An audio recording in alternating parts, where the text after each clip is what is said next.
De volta com o cenário político, nesta terça-feira, estamos ao vivo às 7h38 da noite. Se você está assistindo neste momento, manda sua participação para a gente. Estou explicando isso, Vonulfo, porque a gente tem a reprise às 11 horas da noite e tem gente que 11 horas da noite manda pergunta para a gente. Mas estamos ao vivo às 7h38 da noite. Então, nossos contatos estão na tela para você participar. Qualquer coisa, escolhe sua rede social preferida, aquela que você gosta de usar. Coloca na busca Cenário Político TCM, que dá certo. E aí, Vonulfo, tem novidade do TRE? Pois é, Carol, a gente vem acompanhando desde 2018 ali, quando do resultado da apuração, né, para a Câmara Federal aqui no estado do Rio Grande do Norte. Desde lá até agora, Carol, um moído é grande com relação a essa vaga aí entre o deputado Beto Rosado, o deputado Mineiro, até o Querinho entrou no meio aí dessa história toda. E o TRE publicou o acórdão com a decisão que negou o registro de candidatura de Quericles Alves, o Querinho, que disputou as eleições de 2018 e recebeu quase 9 mil votos.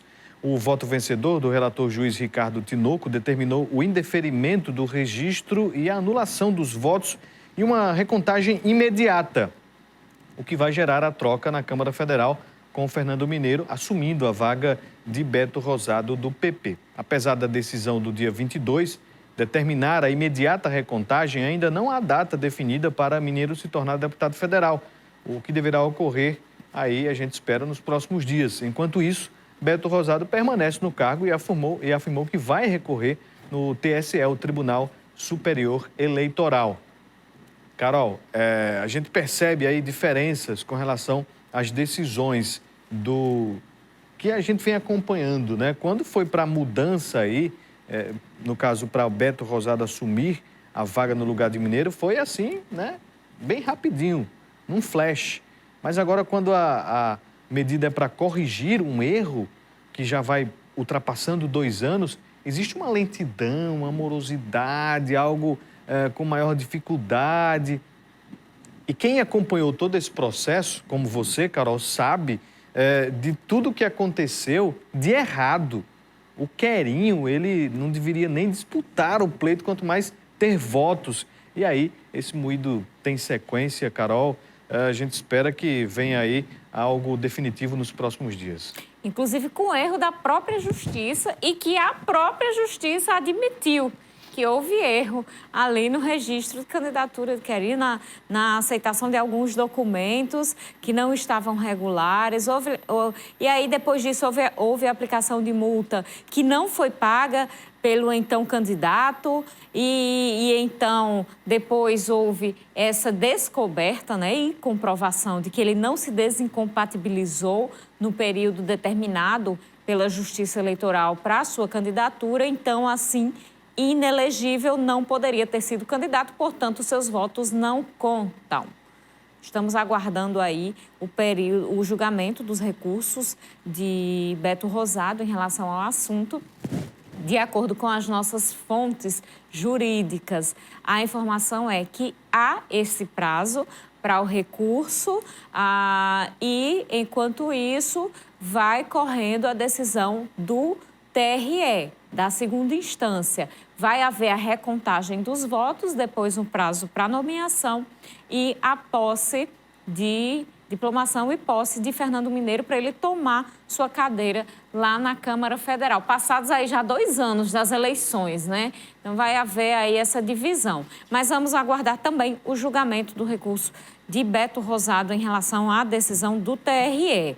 Ainda tem coisa para vir aí, apesar de toda essa polêmica já durar mais de 2 anos. Vamos voltar ao nosso bate-papo com Ana Vitória Pontes, advogada, está aqui conversando com a gente sobre visibilidade trans, direitos das pessoas trans. E aí já é esse ponto que eu quero tocar em relação à legislação brasileira. Quais são os direitos garantidos especificamente às pessoas trans? Carol, a verdade é que até pouquíssimo tempo a nossa sociedade, o Poder Legislativo brasileiro, se recusou a pensar sobre as vidas trans. A verdade é que o Poder Legislativo brasileiro ele tem uma dificuldade muito grande de pensar vidas que não sejam aquela das elites brasileiras. Então, pensar a vida de pessoas LGBTs é algo que corre com muita dificuldade dentro do Congresso Nacional. Então, a gente não consegue, muitas vezes, uma legislação específica, por exemplo, para pensar a transfobia.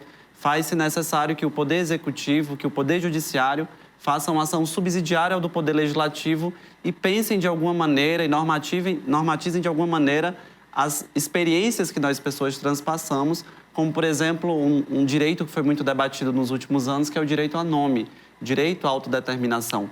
Um direito esse previsto em tratados internacionais que o Brasil é signatário, mas que até pouquíssimo tempo nós, pessoas trans, permanecíamos sem nenhuma proteção legal. E aí, recentemente, o STF tomou uma decisão de que nós, pessoas trans, poderíamos fazer alteração de prenome e sobrenome pela via administrativa, mas ainda algo que é cheio de dúvidas, de taxas e dificuldades que permanecem impedindo que a população trans, mesmo no ano de 2021, tenha seu direito a nome respeitado.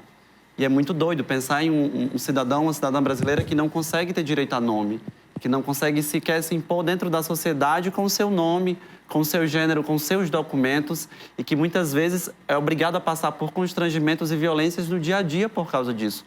Algo que é simples para a maioria de nós, para a maior parte da sociedade brasileira é impensável não ter o direito ao nome respeitado, mas que nossa população até hoje permanece lutando e resistindo para conseguir isso. Então, são muitos direitos que são violados.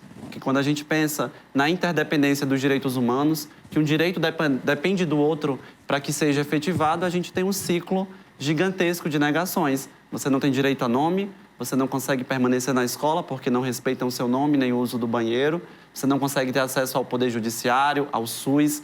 Todas essas instituições representam, de alguma forma, violação para a pessoa trans, então você não consegue ter uma cidadania plena. Você vive uma eterna cidadania precária, que é um termo que hoje usa-se para pensar essas populações, é a cidadania precária, né? A gente não conseguiu alcançar o status de cidadão no Brasil ainda. E muita gente não consegue imaginar como é viver dessa maneira, não tendo acesso a um banheiro, por exemplo, né? A um sistema de saúde público, um acesso pleno. Certamente não tem nem noção do que é que isso representa, eu também não tenho. Então, como conviver? O que eu fico tentando entender é como se vive dessa maneira no Brasil. Como se vive e como vocês conseguem ultrapassar ali determinadas barreiras quando elas vêm com agressões, com ameaças, com fatores que a gente comumente vê em situações muito absurdas, mas para quem é trans, me parece que é algo, não sei, que acontece com rotina, né? Muita frequência, a gente fala, você tem falado da questão do nome, para a gente é super simples, mas é muito representativo, mas ao mesmo tempo, apesar de ser representativo, existe também a violência, a opressão e outros problemas muito sérios que vocês passam. A última vez que eu estive aqui na TCM foi também falando sobre a pauta trans e, infelizmente, era sobre violência, né? Era sobre um caso que tinha acontecido no Ceará muito sério, que foi o assassinato de Dandara, que era uma travesti cearense, e foi um caso que foi gravado. E esse ano, mais uma vez, mataram uma trans no Ceará com uma questão muito específica, que é a idade. Ela tinha 13 anos, então as crianças trans não estão protegidas. A nossa população como um todo convive com esse risco diário de sofrer uma violência por ser quem é. Porque essa dimensão, você morre por você ser quem você é. Não é porque eu não transicionei, hoje eu não sou a mulher que sou, para provocar a sociedade brasileira, para provocar o cara que está passando do outro lado da rua. A verdade é que a gente acaba sendo assassinada por simplesmente estar viva. E não é simples, eu nem sei dessa resposta para vocês, porque eu acho que é um desafio para a nossa população permanecer com a saúde mental bem, permanecer saudável dentro de um cenário, de uma perspectiva de vida dessa, né? Porque a gente não vive no Brasil. Hoje a população trans brasileira sobrevive a essa estrutura transfóbica, patriarcal, misógina, racista.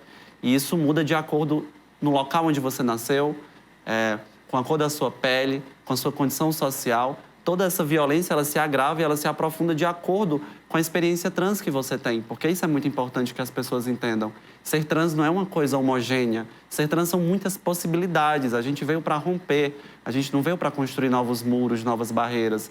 Então, é uma pluralidade gigantesca, que não se resume só às pessoas trans, mas toda a humanidade. Infelizmente, a nossa sociedade ainda não consegue conviver com o diferente, conviver com o que é diverso. E que, na verdade, é o que nos enriquece enquanto povo brasileiro, o que nos enriquece enquanto sociedade, né? Quando se fala em justiça dos homens, a gente lembra de leis construídas pelos homens, mas quando a gente fala também em justiça divina de Deus, entra também a religião. Como é que vocês também encaram esse aspecto, né? Porque muitos dizem que isso não é coisa de Deus, isso não é abençoado. Como é que vocês também têm essa relação com a religião? Eu sou cristã, né? Falando por mim, eu sou cristão, sou espírita. E eu acho que existe um momento em que a gente tem que compreender que o que o homem constrói sobre a espiritualidade não resume a espiritualidade, né? Que a espiritualidade ela não está vinculada ao que foi construído pelo homem.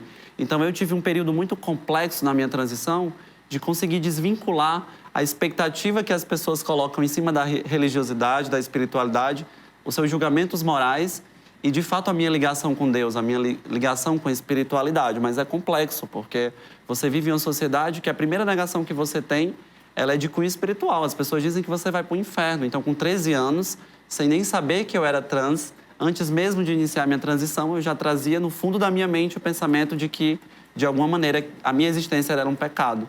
Isso é muito violento também, né? É uma violência psicológica profunda contra qualquer criança.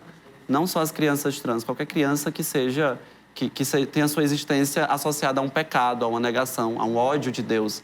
Como, por exemplo, o movimento LGBT passou na década de 80 com a epidemia do HIV/AIDS, que diziam que aquele seria o câncer de Deus contra a população LGBT. O julgamento moral das pessoas usando como respaldo a espiritualidade, o que é um absurdo, o que é completamente contra o que eu acredito ser Deus e ser espiritualidade.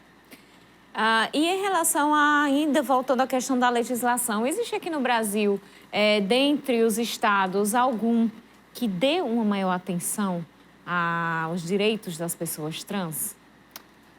A verdade é que são pouquíssimas legislações. A gente tem um estado que teve um avanço, mas já por causa do governo Bolsonaro, já voltamos a ter retrocessos, que foi o estado de São Paulo durante o governo do Haddad.